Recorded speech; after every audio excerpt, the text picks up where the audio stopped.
하나님의 말씀 보겠습니다. 고린도전서 15장 1절 2절 우리 한 목소리로 읽어보겠습니다.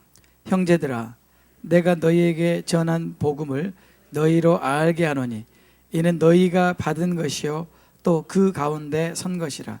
너희가 만일 나의 전한 그 말을 굳게 지키고 헛되이 믿지 아니하였으면 이로 말미암아 구원을 얻으리라. 우리 2절 말씀을 다시 한번 생각하면서 신중하게 읽어보겠습니다. 너희가 만일 나의 전한 그 말을 굳게 지키고 헛되이 믿지 아니하였으면 이로 말미암아 구원을 얻으리라. 아멘. 아멘. 오늘은 계속해서 성경이 말하는 크리스천 시리즈 6번째, 오늘 여러분과 함께 나눌 제목은 구원을 얻는 믿음입니다. 구원을 얻는 믿음. 오늘 하나님의 말씀에 보니까 바울이 이렇게 말했습니다. 너희가 만일 if, 이거는 조건입니다. 너희가 만일 이렇게 하면 구원을 얻으리라. 자, 이 말 속에서 우리는 굉장히 중요한 것을 깨달을 수 있습니다. 첫 번째, 우리가 얻을 구원은 if에 걸려 있다는 것입니다. if. 오늘 바울이 고린도전서 15장 2절에서 우리의 구원은 if에 걸려 있다고 그랬어요. 이거 굉장히 중요한 것입니다. 무슨 말이냐면 나의 구원은 바로 이 if와 절대적인 연관이 있다. 그러면 if를 알아야 되지 않겠어요? 그죠? 만일 이렇게 하면 구원을 얻으리라. 그러므로 우리가 얻을 구원은 if에 걸려 있다. 두 번째 중요한 것은 우리의 구원은 여기에서 과거 시제도 아니고 현재 시제도 아니고 미래 시제라고 하는 거예요. 구원을 얻었다가 아니라 구원을 얻고 있다가 아니라 구원을 얻으리라. 미래 시제예요. 그렇죠? 그러면 이건 또 무슨 말인가? 이 두 가지를 여러분에게 먼저 말씀드리곤 합니다. 첫 번째, 그 if가 뭐예요? 만일이 뭐예요? 다시 한번 보세요. 만일 뭐라고 말합니까? 나의 전한 그 말. 바울이 전한 그 말이 뭐예요? 1절에 내가 너에게 전한 복음. 내가 너에게 전한 복음, 그 말을 굳게 지키고 헛되이 믿지 아니하였으면 이로 말미암아 구원을 얻으리라. 아멘. 그러므로 우리의 구원은 보장된 것이지만 그러나 보장되지 않은 것입니다. 왜냐하면 우리의 구원은 if에 한한 보장된 것이지만 우리의 구원이 if와 벗어나면 보장되지 않은 것입니다. 맞습니까? 성경이 그렇게 말하고 있죠. 그런데 그 if의 내용이 뭐냐면 바울이 고린도 교회에 전한 그 복음을 굳게 지키고, 첫 번째는 그것을 지키고 두 번째는 헛되이 믿지 아니하면이에요. 그 말은 무슨 말이냐면 우리가 헛되이 믿을 수 있다 그 말이에요. 영어 성경에는 in vain이라는 단어를 썼어요. in vain이란 무효란 말이야. 내가 믿기는 믿었는데 그 믿음이 알고 보니까 헛된 믿음이었다. 내가 믿기는 믿었는데 알고 보니까 그 믿음이 무효였다 라고 한다면 얼마나 통탄할 노릇입니까? 여러분, 성경은 분명히 말합니다. 우리가 장차 얻을 구원은 바로 여기에 걸려 있습니다. 조건에 걸려 있습니다. if에 걸려 있습니다. 그것은 뭐냐면 바울이 전한 복음을 지키고 그리고 헛되이 믿지 아니하면요. 그러면 우리가 믿는 믿음은 헛된 믿음일 수 있다. 우리가 믿는 믿음은 구원을 얻을 수 없는 믿음일 수도 있다. 그래서 오늘 저는 여러분들에게 성경이 말하는 크리스천 시리즈 6번째, 누가 크리스천인가? 누가 성경이 말하는 크리스천인가? 성경에서 우리는 성경이 말하는 크리스천은 반드시 4가지 요소를 갖춰야 된다고 했습니다.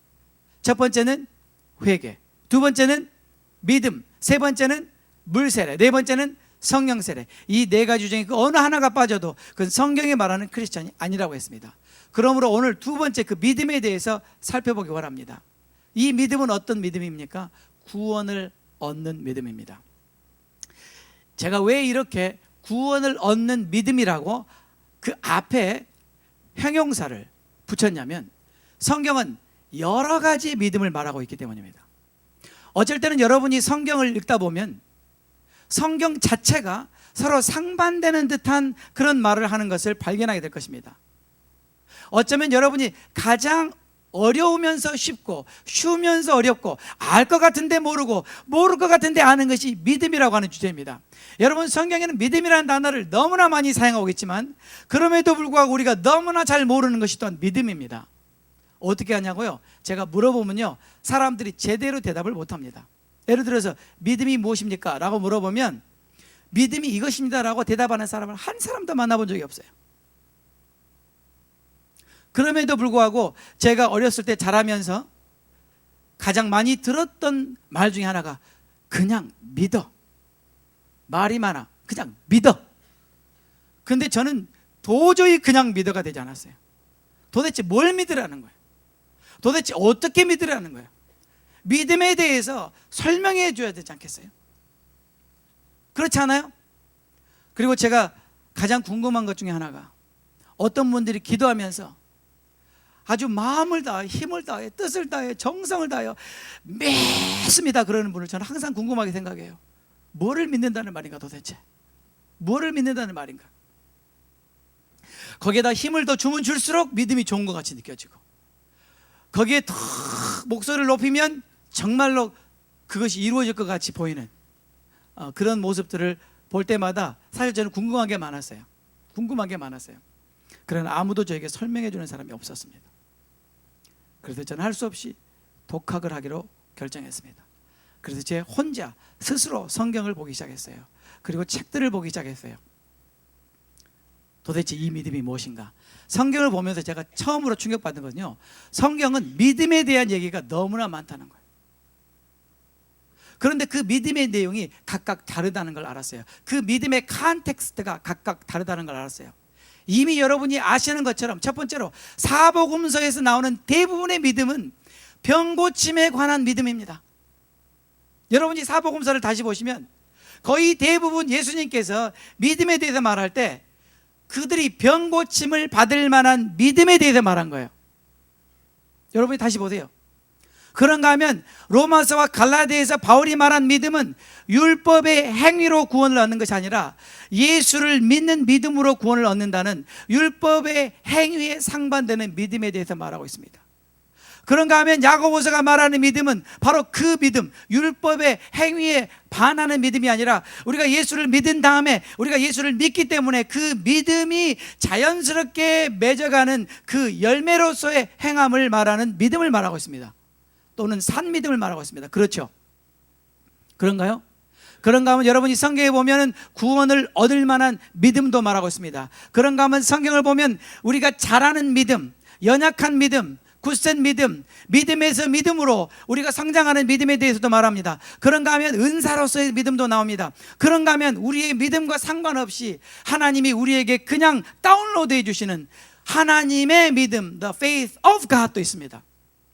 성경에는 이렇게 믿음의 종류가 굉장히 다양함에도 불구하고 대부분의 그리스도인은 그 믿음은 다 같은 믿음인 줄 알고 있기 때문에 성경을 볼수록 오리무중에 빠지는 것이 이 믿음에 관한 이야기예요.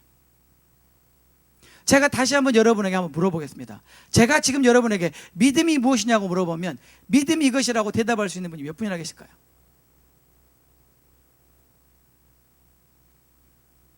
그냥 적당히 믿어. 그냥 대충 믿어. 그냥 믿다 보면 믿게 되는 게 믿음이야. 물론 믿음에 그런 신비한 부분이 있는 것은 사실입니다. 그러나 성경은 이 다양한 종류에 대해서 믿음에 대해서 아주 구체적이고 분명하게 말하고 있기 때문에 우리가 여기에 대해서 조금 더 성경이 헷갈리게 써놨기 때문에 나도 믿음에 대해서 헷갈립니다라고 말할 수 없어요. 그건 단지 우리가 정말로 진지하게 성경을 보지 않았기 때문이에요. 수박 거달기식으로 그냥 읽었기 때문이에요. 그런데 오늘 이 많은 종류의 믿음에 대해서 여러분들에게 다 설명할 수가 없고 그럴 시간도 없습니다. 그러므로 오늘 저는 여러분들에게 한 가지만 제안해서 말씀드립니다. 그것은 뭐냐면 구원을 얻을 만한 믿음. 구원을 얻을 믿음, 거기에 대해서만 여러분들에게 말씀을 드리기 원합니다. 오늘 고린도전서 15장 2절에 바울이 전한 그 복음을 굳게 지키고 헛되이 믿지 아니하였으면 이로 말미암아 구원을 얻으리라. 구원을 얻을 믿음 됐죠? 예. 믿음은 믿음인데 어떤 믿음이에요? 구원을 얻을 믿음이다. 병고침을 받을 믿음이 아니고, 은사로서의 믿음이 아니고, 내 기도 응답받을 믿음이 아니고, 장성한 분량에 이르는 믿음이 아니라 구원을 얻을 믿음에 대해서 여러분들에게 말씀을 드리기 원합니다. 그러면 우리가 믿음에 대해서 말할 때 가장 중요한 질문은 이것입니다. 첫 번째, 무엇을 믿을 것인가? 우리가 믿음이라고 말할 때 무엇을 믿을 것인가? 그 믿음의 대상이 굉장히 중요합니다. 왜냐하면 우리는요, 이 교회를 떠나서, 성경을 떠나서 우리가 이 세상을 사는 그런 일상생활 중에도 믿음이라는 단어를 많이 사용합니다. 예를 들어서 그 사람은 믿을 수 있는 사람이야 라고 말합니다. 그 사람은 믿어도 돼. 그때는 그게 무슨 뜻이에요?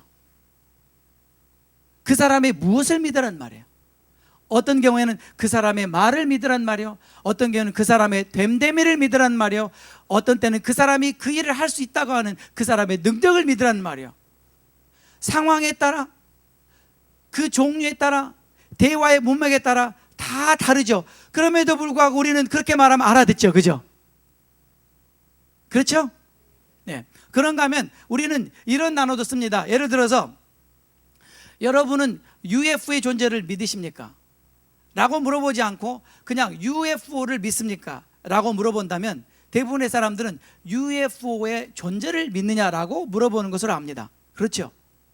나는 UFO를 봤습니다. 그래서 UFO를 믿습니다. 네. 여러분, 미국 사람들이 제일 많이 복용하는 약이 두 종류가 있는데, 하나는 엔타이 디프레센트예요. 그거는 디프레션, 우울증을 치료하는 약. 또 하나는 이 페인킬러, 진통제.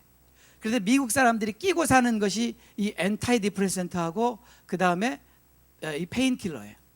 그냥 호주머니에 넣고 다니고 가방에 넣고 다니고 그냥 같이 더불어 먹고 사는, 그런 약이에요. 여러분 놀라시지만 사실이에요. 근데 그 사람들에게 엔타이 디프레센트를 믿느냐? 그건 무슨 뜻이에요? 그 약의 효능을 믿느냐? 페인킬러의 그 페인을 경감시켜 줄 수 있는 것을 믿느냐? 그 사람들은 믿기 때문에 그 약을 먹는 거죠. 그렇죠?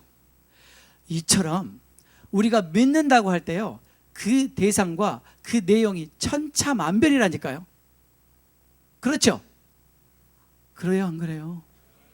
그런데 여러분, 교회 오면 뭐라고 그래요? 믿으라는 거예요. 그래서 저는 여러분들에게 성경이 믿으라고 말할 때 무엇을 믿으라고 하는지 세 가지를 말씀드리겠습니다. 성경은 세 가지를 믿으라고 그랬습니다. 첫 번째, 마가복음 1장 15절에 보면 가라사대 때가 찼고 하나님 나라가 가까웠으니 회개하고 복음을 믿으라 그랬어요. 뭘 믿으라고요? 복음을 믿으라. 복음을 믿으라. 첫 번째 우리가 믿어야 될 그 믿음의 대상이 뭐냐면 복음이라는 거예요. 그 믿음의 내용이 복음이라는 거예요. 그런데 오늘 바울이 굉장히 중요한 말을 했어요. 그런데 너희가 복음을 믿기 전에 먼저 선행해야 될 조건이 있다. 그것은 회개다. 회개하고 그 다음에 복음을 믿어라. 그러므로 회개하지 않은 사람에게 복음을 믿는 것은 불가능한 거예요. 오늘 여러분이 제 설교를 다 들어보시면 깨닫게 될 거예요. 회개가 없이는 믿음 자체가 불가능한 거예요. 그러므로 바울이 뭐라고 그랬어요? 너희가 회개하고 복음을 믿어라. 그러면 우리의 질문은 그 복음이 뭡니까? 복음이 무엇인지에 대해서 바울이 그 자기의 표현으로, 바울의 용어로 고린도전서 우리가 방금 읽은 15장 1절 2절 말씀 이어서 3절 4절에 그 복음의 내용을 설명하고 있는데, 그 말씀을 제가 여러분들에게 읽어드리겠습니다. 바울이 이렇게 말합니다. 3절에 내가 받은 것, 그것은 1절에 내가 너에게 전한 복음, 2절에 내가 너에게 전한 그 말, 3절에 내가 받은 것, 그것을 먼저 너에게 전하였으니, 복음을 전하였으니. 이는 성경대로 그리스도께서 우리 죄를 위하여 죽으시고 장사 지낸 바 되었다가 성경대로 사흘 만에 다시 살아나셨다. 우리가 복음을 여러 가지로 설명할 수 있지만 그러나 바울이 고린도전서 15장 2절에서 구원을 얻을 믿음에 대해서 말하면서 그 믿음의 내용인 복음을 바울은 이렇게 요약했어요. 그것이 뭐냐? 복음의 내용이 뭐냐? 하나님의 아들이신 예수 그리스도께서 우리 죄를 위하여 죽으셨다. 그분이 장사 지낸 바 되셨다. 그 다음에 사흘 만에 다시 살아나셨다. 이 복음을 너희가 헛되이 믿지 아니하면 구원을 얻으리라 그랬다는 거예요.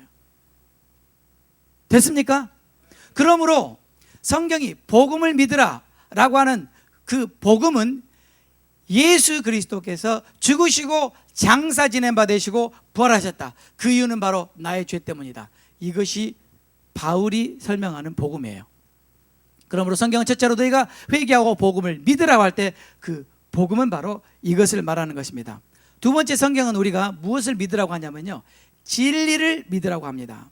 데살로니가 후서 2장 13절 말씀에 주의 사랑하는 형제들아, 우리가 항상 너희를 위하여 마땅히 하나님께 감사할 것은 하나님이 처음부터 너희를 택하사 성령의 거룩하게 하심과 진리를 믿음으로 구원을 얻게 하심이니.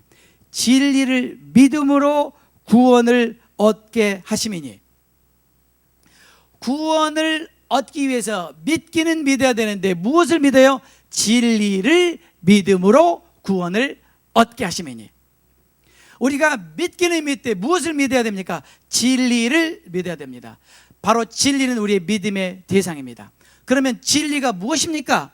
여러분, 저는 한 몇 년 전에 진리와의 만남이라는 주제로 여러분에게 시리즈로 Encounter with the Truth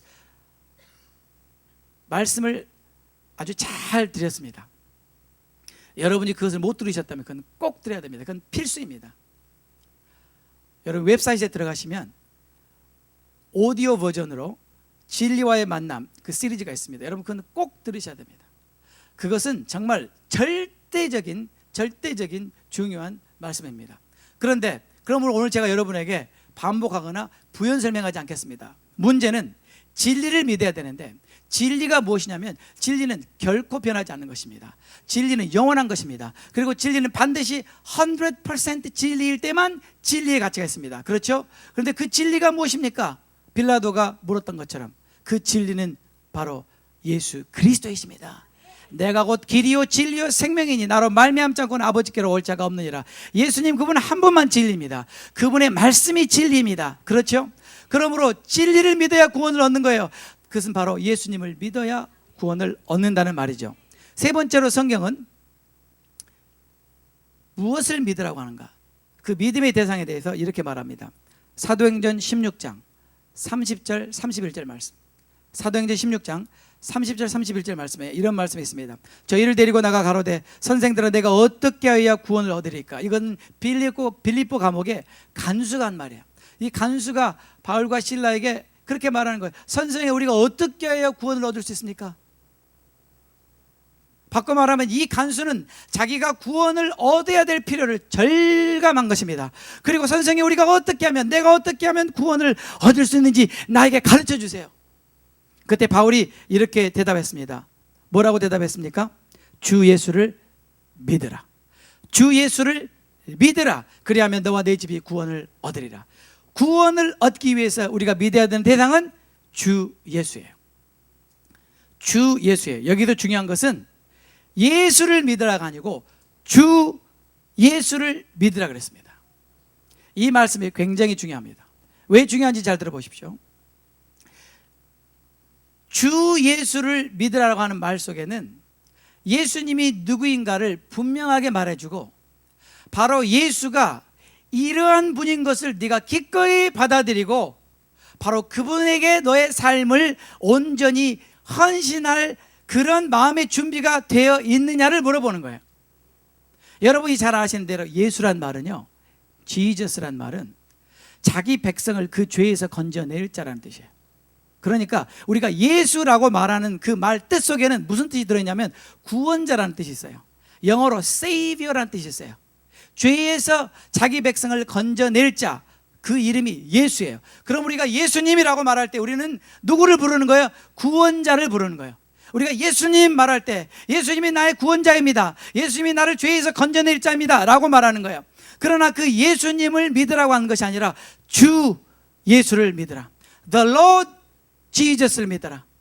구원자를 믿기 전에 먼저 그분이 너의 삶의 주인인 것을 믿어라. 주님인 것과 구원자인 것을 뗄 수가 없다. 주님이며 구원자인 것을 믿으면 구원을 얻는단 말이에요.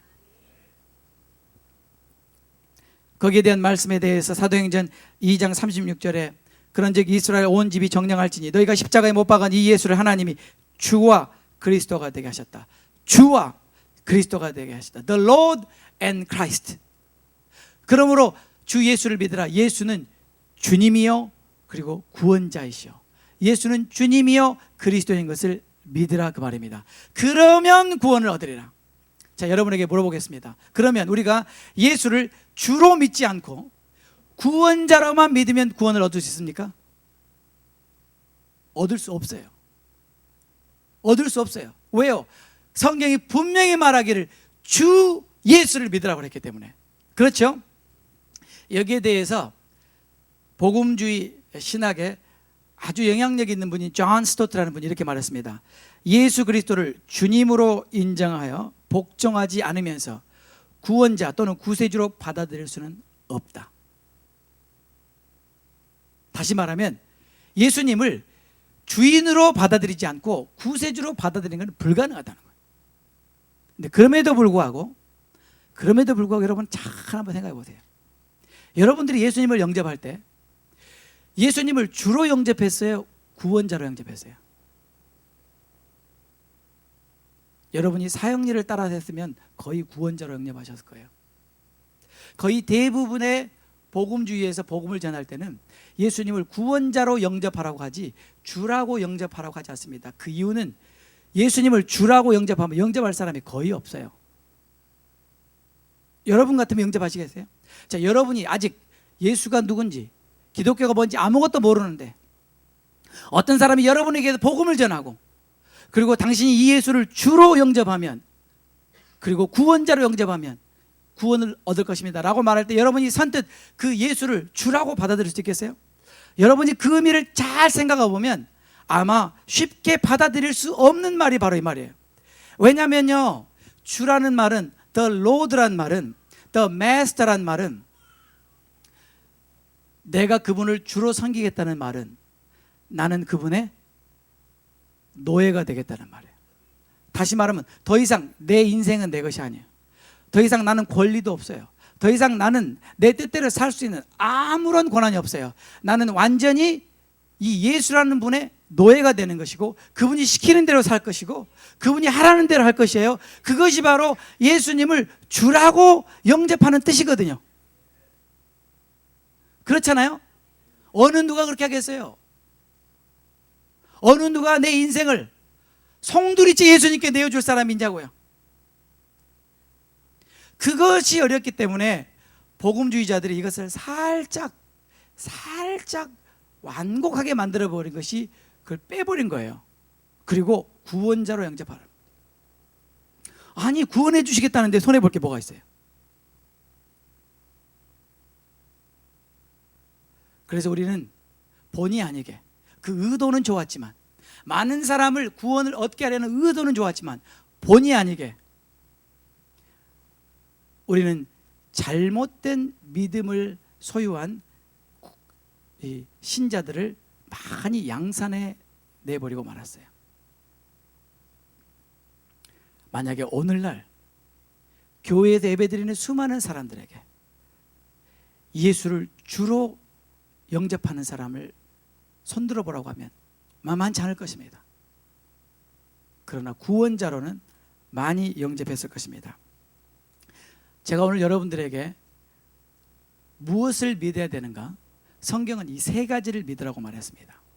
우리의 믿음의 대상, 우리의 믿음의 내용은 세 가지예요. 첫째는 복음이요, 두 번째는 진리요, 세 번째는 예수를 주로 신하는 것입니다. 그런데 그 복음의 내용을 보니까, 그 복음의 핵심을 보니까 결국은 예수님 얘기예요. 예수님이 십자가에 죽으시고, 예수님이 장사 지낸 바 되셨고, 예수님이 부활하셨다. 그 예수님을 믿어라. 그게 복음의 내용이에요. 진리를 믿어라. 진리는 바로 예수님, 그분 자신이에요. 예수님 밖에는 진리가 없어요. 그분만이 우리를 아버지께로 인도할 수 있는 분이에요. 그런가 하면 세 번째는요, 예수님을 주로 믿어야 된다. 구원자로뿐만 아니라 주로 믿어야 된다. 그러므로 여러분, 성경이 믿으라고 말할 때, 그 믿으라고 말하는 것은 바로 예수님이 나의 죄를 위해 십자가에 죽으시고 장사 지낸 바 되셨고 부활하셨다는 그분을 믿으라는 얘기요. 그분만이 나를 아버지께로 인도할 수 있는 길과 진리와 생명이라는 분이요, 그분이 내 삶의 주인인 것을 믿으라, 그 말이에요. 좀 더 구체적으로 말하면요, 예수님이 십자가에 죽으셨고 장사 지낸 바 되셨고 부활하셨다는 그 사실, 그 팩트를 믿으라는 뜻이 아니고, 그분이 죽으시고 장사 지낸 바 되시고 부활하신 그분을 믿으라고요. 그분을. 예수님이 길이요 진리요 생명이시다라고 하는 그 팩트, 그 역사적인 팩트를 믿으라가 아니라 길과 진리와 생명이신 예수님, 그분 자신을 믿으라는 말이에요. 그게 무슨 뜻이냐면요, 여러분이 저에 대한 어떤 팩트를 믿을 수 있습니다. 어떤 팩트. 예를 들어서 벤자민 오라는 사람은 이러이러한 사람이다. 그 사람은 이런 교육을 받았고, 그 사람은 이러이러한 일을 했고, 현재 그 사람은 이러이러한 일을 하고 있다라고 하는 그 팩트를 여러분이 믿는 것과 여러분이 저를 여러분의 영적인 지도자로 믿는 것은 다르다니까요. 다른 걸 아시겠어요? 예수님을 그분의 주로 믿지 않고도 예수님에 관한 객관적인 팩트를 믿는 사람들은 얼마든지 있어요. 왜요? 그것은 역사적으로 증명할 수 있기 때문에. 예수는 실제 역사적으로 존재했던 사람입니다. 그 사람은 실제로 십자가에 죽었습니다. 그 기록이 있습니다. 그리고 부활했습니다. 그것을 우리가 증명할 수 있습니다. 이 사실을 객관적으로 믿어요. 그럼에도 불구하고 그 예수가 그분의 삶의 주인과 구원자와는 상관이 없을 수 있다고요. 그러므로 성경이 믿으라고 할 때 그 믿음의 내용은 예수님 자신을 믿는 것이에요. 그분이 나의 죄를 위해서 죽으시고 부활하셨고, 그분이 나를 아버지께로 인도하실 유일한 길과 진리와 생명이요, 그분이 바로 내 삶의 주인이라는 것을 믿으라, 그 말이에요. 그것을 인정하고 받아들이고 우리가 그렇게 살아야 된다, 그 말이에요.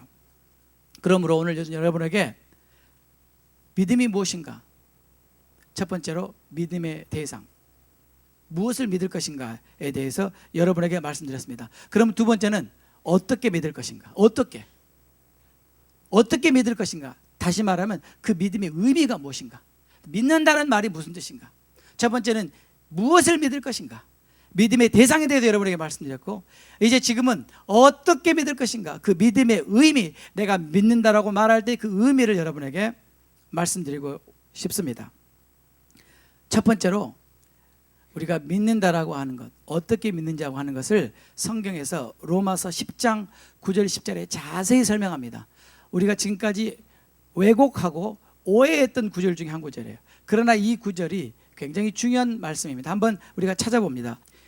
내가 만일 내 입으로 예수를 주로 시인하며, 여기서 또 한 가지 제가 짚고 넘어가겠습니다.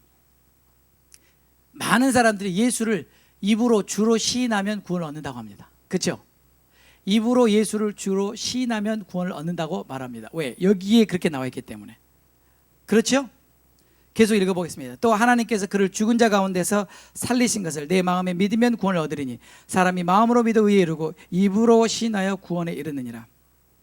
이 말씀을 인용하면서 우리는 복음을 전할 때, 그러므로 집사님이 입으로 예수님을 시인하기만 하면 구원을 얻는다고 말하고, 하기가 힘들면 저를 따라서 하시라고까지 제안을 하면서 따라서 하게 한 다음에 축하드립니다, 하나님의 자녀가 되셨습니다, 할렐루야라고 말합니다. 근데 진짜 그 사람이 정말로 예수님을 주로 받아들이고 하나님의 자녀가 됐을까요? 그런데 이 말씀을 구절로 해서 입으로 시인했기 때문에 내가 구원을 얻었다라고 그렇게 단정지어서 말하는 경우가 있는데, 여러분, 제가 여러분에게 오늘 분명하게 말씀드립니다. 첫 번째, 지금 로마에서 말하는 예수를 주로 시인한다는 것은 여러분이 생각하는 문맥과 완전히 다른 것입니다. 무슨 뜻입니까? 여러분, 이때 당시에 사람들은 로마의 식민자였을 때입니다. 이들에게 주인은 한 사람밖에 없었습니다. 로마의 황제 시저만이 그들이 주라고 고백하는 대상입니다. 그런데 만약에 공개적으로 시저가 주가 아니라 예수가 주라고 신한다는 걸 뭔 말하냐면, 그것은 반역을 말하는 것이요, 그것은 죽음을 자초하는 일을 말하는 거예요. 그러므로 이때 당시의 사람이 예수를 주라고 시인하는 것은, 그것은 목숨을 기꺼이 내놓는 진짜 예수를 주로 믿는 믿음을 고백하는 거예요. 오늘날 그것과 전혀 상관없이 여러분들이 찬양하며 예수는 주라고 노래하는 그 주가 아니에요. 전혀 다른 거예요. 그런데 여러분, 이 말씀에 보면 만일 내 입으로 예수를 주로 시인하며 또 하나님께서 그를 죽은 자 가운데 살리신 것을 내 마음에 믿으면 구원을 얻으리니. 내 마음에 믿으면 구원을 얻으리니. 여러분, 우리는 머리로 믿는 게 있고 마음으로 믿는 게 있습니다. 우리는 거기에 대해서 너무나 잘 알고 있습니다. 여러분, 그렇죠? 그런가요, 안 그런가요? 여러분, 1 더하기 1은 2이다, 이것을 마음으로 믿으시나요? 네? 머리로 믿죠. 네. 산소와 수소가 결합하면 물 분자가 생긴다, 이걸 여러분이 마음으로 찡하게 받아들이면서 맞아요, 순소와 산소가 결합하면 물이 돼요, 그렇게 받습니까? 어떻게 받아요? 그렇지, 수소와 산소가 결합하면 물이 되죠. 이거 다 머리로 받는 것입니다. 그렇죠? 그러나 마음으로 받는 게 있어요. 여러분, 마음으로 받는 게 있잖아요. 이번에 우리 존과 엘렌이 드디어 결혼했어요. 할렐루야.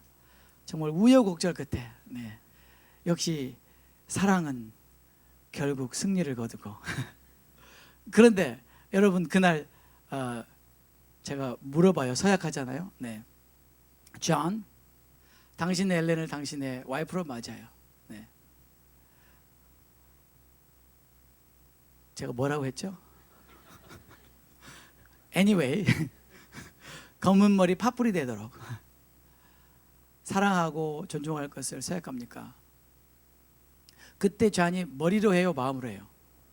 그때 엘렌이 머리로 받아요, 마음으로 받아요? 다르지 않냐고요. 여러분, 다르죠? 근데 성경이 뭐라고 말하냐면, 우리가 성경에서 복음을 믿고 예수를 믿고 진리를 믿는다는 것은 머리로 믿는 것이 아니라 마음으로 믿는다. 마음으로 믿지 않으면 소용이 없다는 거예요. 마음으로 믿을 때 우리가 비로소 의에 이르고, 그 다음에 내가 마음으로 믿는데 이걸 감춰요. 왜 감추냐면, 내가 마음으로 믿기는 믿었는데 입으로 말하기 좀 창피하거든요. 그리고 내가, 여러분, 미국 사람들이 범퍼 스티커에 Jesus is Lord 라고 뒤에다 붙이고는 막 끼어들게 하고 새치기 하면 참 주님 얼굴에 먹칠하는 거잖아요. 다시 말하면 내가 마음으로 믿기는 믿는데 입으로 신하기가 창피해. 왜? 내 삶이 따라주질 못하니까. 교회에서는 예수님을 믿는 것 같은데 직장에 가면 욕은 다 먹고 있거든요. 그러니까 내가 입으로 신하기가 창피해. 그래서 직장 생활할 때는 내가 믿지 않은 것처럼, 크리스찬이 아닌 것처럼 생활하는 그런 사람도 있다고 들었어요. 저희 교회는 없겠지만, 그러나 성경에 말할 때 마음으로 믿으면 하나님이 인정해 주시지만, 의에 이르고 마음으로 믿으면 하나님이 인정해 주시지만, 그러나 내가 입으로 신할 때, 그 말은 무슨 말이에요? 그때 당시 상황에서 사람들 앞에서 예수님을 부끄러워하지 않냐고, 사람들 앞에서 예수님이 주인인 것을 기꺼이 인정하고 고백하고 그렇게 살 수 있는 사람, 그 사람이 구원을 얻는다고 말한 거예요. 여러분, 이건 성경이 말하고 있는 거예요. 그러므로 여러분, 어떻게 믿을 것인가? 처음으로 마음으로 믿어야 돼요. 머리로 믿으면 안 돼요. 그런데요, 마음으로 믿기가 참 어려워요. 여러분, 믿어지던가요? 어떤 분은요, 목사님, 아무리 믿으려고 해도 안 믿어져요. 믿습니다 해도 안 믿어져요.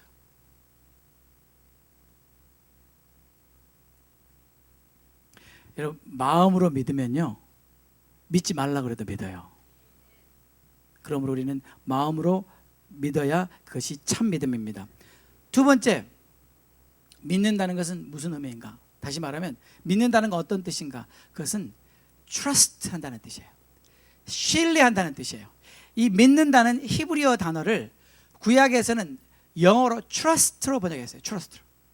근데 신약에서 헬라어로는 believe라는 단어를 썼어요. 그게 다른 단어예요. 다른 단어예요. 여러분, trust라는 말을 딱 들을 때, 여러분, trust, 신뢰합니다, 의지합니다, 내어 맡깁니다라고 할 때 이건 머리로 하는 것 같아요, 마음으로 하는 것 같아요? 왠지 trust 그럼 마음으로 하는 것 같지 않아요? 그렇죠? 그런데 believe 하면 뭘로 하는 것 같아요? 왠지 머리로 하는 것 같지 않아요? 그러니까 이 단어가 어떤 단어를 선정하느냐에 따라서 그 의미의 전달이 달라질 수 있는 거예요. 그리고 엄밀히 말하면 trust가 더 가까운 단어예요. 예. 우리가 마음으로 믿는다고 하는 것은 결국은 그 믿음의 대상을 trust 한다는 거예요. trust 한다는 것은 나의 모든 것을 다 내어 맡긴다는 뜻이에요. 다 온전히 의지한다는 뜻이에요. 그냥 따라간다는 뜻이에요. 로마서 4장 20절 21절에 믿음이 없어 하나님의 약속을 의심치 않고 믿음에 견고해져서 하나님께 영광을 돌리며 약속하신 그것을 또한 능히 이루실 줄을 확신하였으니, 디모데후서 1장 12절에 이를 인하여 내가 또 이 고난을 받되 부끄러워하지 아니함은 나의 의뢰한 자를 트러스트한 자를, 내가 신뢰한 자를 내가 알고 또한 나의 의탁한 것을 그날까지 저가 능히 지키실 줄을 확신함이라. 이게 트러스트예요. 그러므로 내가 믿는다고 하는 말의 의미는 트러스트 한다는 말이에요. 그런데 이 트러스트란 말 속에는 부분적으로 트러스트 한다는 말 뜻이 없어요. 이 트러스트란 말은 100% 하든지 안 하든지, 그러므로 여러분이 트러스트라고 말할 때는 온전히 100%를 의지한다, 신뢰한다, 내어 맡긴다, 그 뜻이에요. 그러므로 여러분 어떻게 믿을 것인가? 그 의미는요, 트러스트 한다는 말이에요. 신뢰한다는 말이에요. 세 번째로 성경이 믿으라고 할 때 그 믿음이 말하는 의미, 그것은 obey, 순종하는 것을 말해요. 순종하는 것.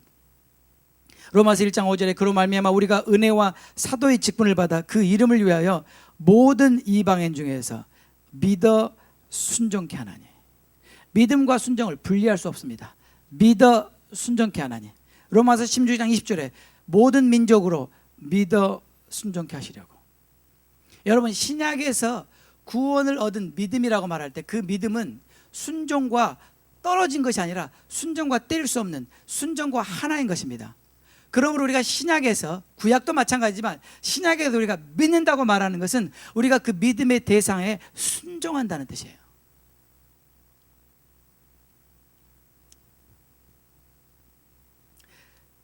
종종 신약에서는 믿음이라는 단어를 동사로 사용합니다. 동사로. believe라는 동사를 사용합니다. 이 믿음이라는 단어를 명사로 사용할 때는 그 의미가 믿음이라는 뜻이 아니고, 잘 들으세요. 명사로 쓸 때는 faithfulness를 말해요. 그러니까 이 믿음이 명사로 쓰일 때는 faith나 faithfulness나 똑같아요. 그러니까 믿음이나 믿음으로 충만한 것, 신실한 걸 똑같이 말해요.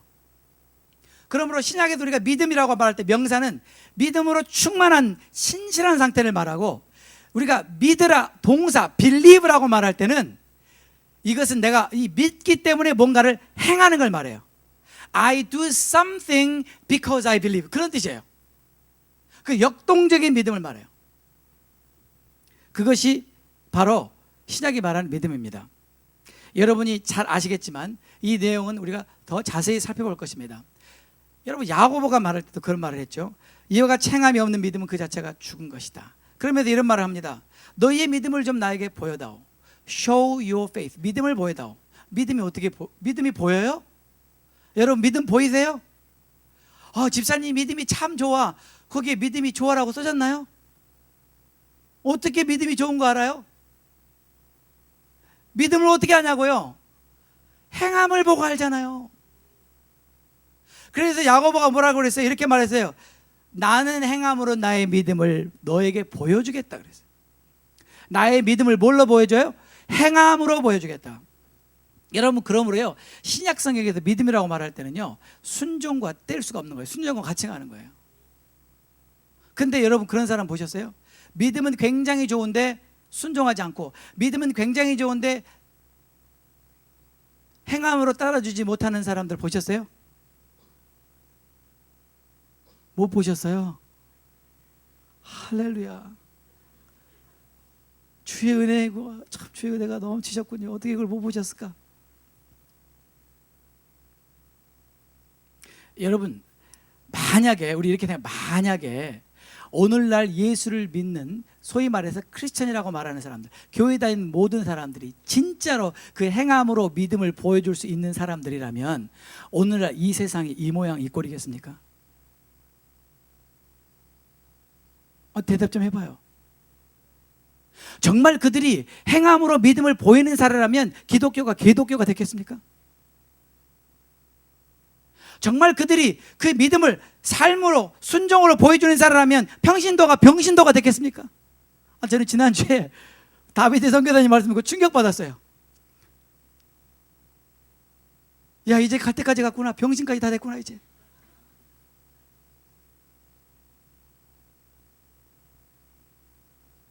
우리는요, 우리의 믿음을 전반적으로 다시 점검해야 합니다. 성경이 말한 대로 너희가 정말 믿음 안에 있는가 확증해라. 그 믿음이 정말 너를 구원할 믿음인지 성경이 뭐라고 말하는지 다시 한번 우리가 짚고 넘어가야 될 때입니다. 아멘입니다. 진짜로 아멘이에요. 그러므로 제가 여러분들에게 어떻게 믿을 것인가, 즉 믿음의 의미를, 첫째는 마음으로 믿는 것이요, 둘째는 trust, 전적으로 신뢰하고 내가 맡기는 것이요, 셋째는 순종하는 것이다. 그분의 말씀에 순종하는 삶을 사는 것이다. 그 다음에 마지막으로 어떻게 믿을 것인가? 네 번째, 믿음은요, 굉장히 중요한 말이에요. 믿음은요, 한 순간이 아니고 믿음은 여정입니다.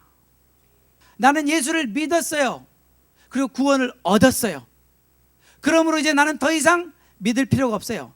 나는 더 이상 믿음에 대해서 들을 필요가 없어요. 나는 더 이상 믿음에 대해서 강조할 필요가 없어요가 아니라, 믿음은 그 모먼트가 아니라, 믿음은 그 순간이 아니라, 믿음은 우리가 예수를 믿은 순간부터 우리가 예수님을 다시 만나는 그 순간까지 매일 매순간 붙들어야 되고 매일 매순간 의지해야 되는, 계속돼야 되는 그 믿음을 말하는 거예요.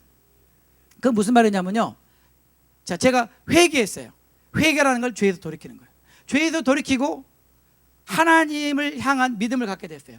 예수님을 영접하게 됐어요. 이제 믿음의 첫 발걸음을 내딛었어요. 그러면 이것은 내가 믿음을 수용한 순간이기는 합니다. 그러나 여기서 내가 끝마치면 이 믿음은 나를 구원해 줄 수 없어요. 내가 이 믿음을 계속 지속해 나갈 것이냐, 내가 이 믿음의 걸음을 한 발 한 발 계속 걸어서 주님을 만나는 그 순간까지 이 믿음의 여정을 계속 하느냐에 따라 달려있는 거예요. 그러므로 구원을 믿음은 순간이 아니고요, 계속되는 거예요. 이것을 사람들이 모르는 것 같아요. 그래서 더 이상 믿음에 대해서 강조하지 않는 것 같아요. 여러분, 우리가 예수님을 영접할 때 죄사함을 받고 회개하고 돌이키는 그 믿음의 사건도 필요하지만, 우리가 매일매일 삶 속에서 죄와 싸울 때도 믿음이 필요합니다. 우리가 정결한 삶과 거룩한 삶을 이루어가는 데도 믿음이 필요합니다. 그러나 궁극적으로 주님이 다시 오는 그날 우리의 이 썩을 몸이 영광의 몸으로 변화되는 데도 믿음이 필요합니다. 그러므로 시작부터 끝까지 우리는 전부 믿음으로 가는 것이에요. 믿음은 한순간이 아니라 영원히 가는 것입니다. 그러므로 바로 이런 이유 때문에 우리가 처음에 시작할 때 믿었다고 해서 끝까지 그 믿음을 내가 지키라는 법이 없다는 거예요. 내가 그 믿음을 잃어버릴 수 있다는 거예요. 내가 그 믿음을 포기할 수 있다는 거예요. 내가 그 믿음에서 떨어져 나갈 수 있어요. 내가 그 믿음에서 파산할 수 있어요. 그래서 바울이 그렇게 말하잖아요. 아무개가 믿음에서 떠났다. 아무개 믿음이 파산하고 말았다. 왜요? 우리가 처음에 믿는 그 믿음을 끝까지 고수하지 못하면 우리는 그 믿음을 저버릴 수 있고 우리 믿음에서 떨어져 나갈 수 있고 그러므로 우리는 구원을 잃어버릴 수도 있다는 걸 말하고 있는 거예요.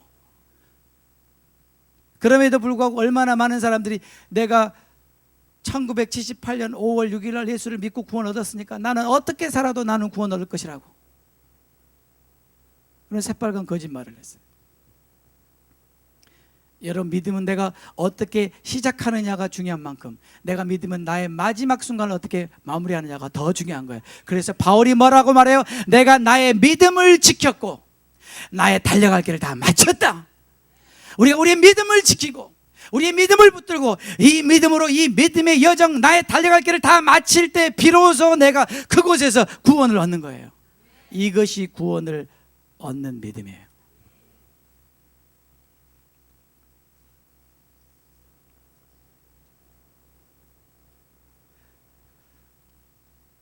저는 하나님께서 요즘에 왜 이런 메시지를 주시는가를 생각해 볼 때 저는 그런 생각이 들었습니다.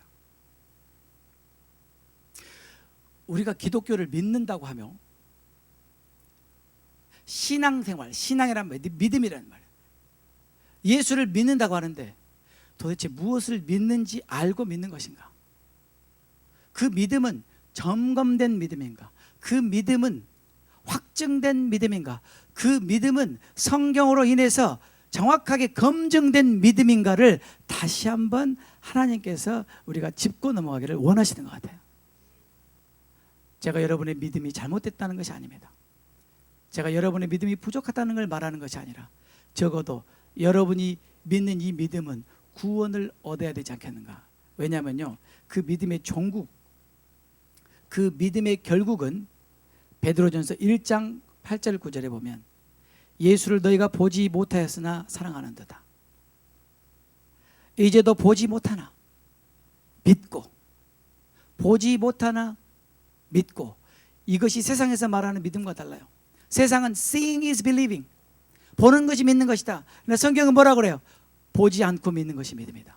너희가 보지 못하나 믿고 말할 수 없는 영광스러운 즐거움으로 기뻐하니 믿음의 결국, 믿음의 아웃컴, 곧 영혼의 구원을 받음이라.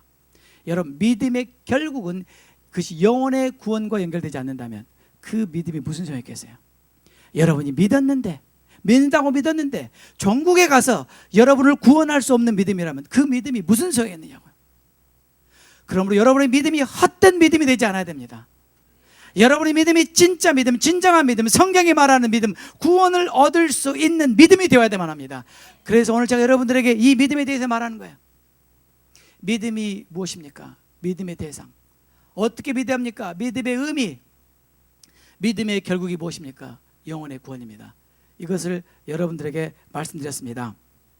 그러므로 이제 여러분들이 여러분 자신을 한번 돌아보세요. 내 믿음이 진짜 구원 얻을 믿음인가? 아니라면 지금이라도 늦지 않았습니다. 지금이라도 여러분 자신을 돌이키셔야 합니다. 도대체 이 예수가 여러분에게는 어떤 존재입니까?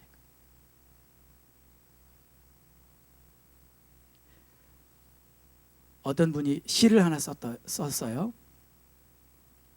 근데 이 작자 미상이에요. 누가 쓴지 모르는 무명의 시입니다. 그런데 이 시가 믿음이란 이런 제목으로 썼어요. 그래서 오늘 제가 여러분들에게 말씀드린 것을 포함하고 있는 것 같아서 여러분들에게 한번 읽어드려 보겠습니다. 한번 들어보세요. 믿음이란 시간에 대한 나의 생각이 주님 생각과 일치하지 않을 때에도 하나님이 시간의 주인이심을 인정하는 것. 여러분, 하나님 생각은 우리 생각과 항상 틀려요. 내가 생각할 때는 아무리 굿 아이디어도 하나님께는 배드 아이디어가 될 수 있는 걸 아시나요? 그렇죠? 믿음이란 내가 아무리 많이 하나님을 체험했다고 해도 그것이 매일매일의 교제에서 비롯된 것이 아니라면 영적 성장에는 한치의 도움도 안 되는 것을 아는 것. 믿음이란 내 방법을 끝까지 고집하기보다 나의 종됨을 인정하는 것. 이건 뭘 말해요? 예수님이 주인인 것을 인정하는 것. 믿음이란 나를 통한 하나님의 역사가 인간의 능력이 아닌 기적을 토대로 일어나며 나의 선함이 아닌 그분의 약속에 기초하여 일어난다는 사실을 깨닫는 것. 믿음이란 설명되지 않은 것들을 설명되지 않은 채로 받아들이며 사는 것. 믿음이란 불확실한 세상에 살면서 지도에도 나와 있지 않은 길을 걸으며 알 수 없는 미래를 향해 나아가고 있을지라도 나를 향하신 하나님의 신실하심을 확신하는 것. 믿음이란 스테인글라스의 신비로움이나 종교적인 집기들의 성스러움을 통해서가 아니라 고난과 실망과 환멸과 갈등과 낙담과 실패와 손해를 통해 무르익어 가는 것. 믿음이란 뭔가 특별해지고 싶을 때는 일상의 것들을 하나님이 내게 주신 최고의 것들이라고 인정해 보는 것. 믿음이란 과거의 상처가 흉터로 남아 매일매일 눈에 띄더라도 하나님께서 그런 상처들을 통해 내 삶을 향한 그분의 완전한 계획을 이루어 가심을 바라보는 것. 믿음이란 이미 하나님의 손에 맡겨놓은 사안에 대해 다시 자기 힘으로 어떻게 해보려는 유혹이 들 때 그것을 과감히 뿌리치는 것. 이것을 어떤 분은 믿음이란이라는 시로 이렇게 고백했습니다. 여러분, 그럼에도 불구하고 믿음은 신비로운 것입니다. 그럼에도 불구하고 믿음은 알다가도 모르는 것이 믿음입니다. 왜냐하면 우리는 이 믿음에 머물러 있지 아니하고 계속해서 자라기 때문입니다. 우리는 믿음에서 믿음으로 이르기 때문입니다. 그러나 오늘 분명히 한 가지 짚고 넘어가야 될 것은 내가 믿는 지금 이 믿음이 나를 구원할 수 있는 믿음인가? 구원을 얻을 믿음인가? 이것만큼은 우리가 분명히 알고 짚고 넘어가야 되겠다고 생각해서 여러분들에게 이 말씀을 드렸습니다. 이 시간에 기도하겠습니다.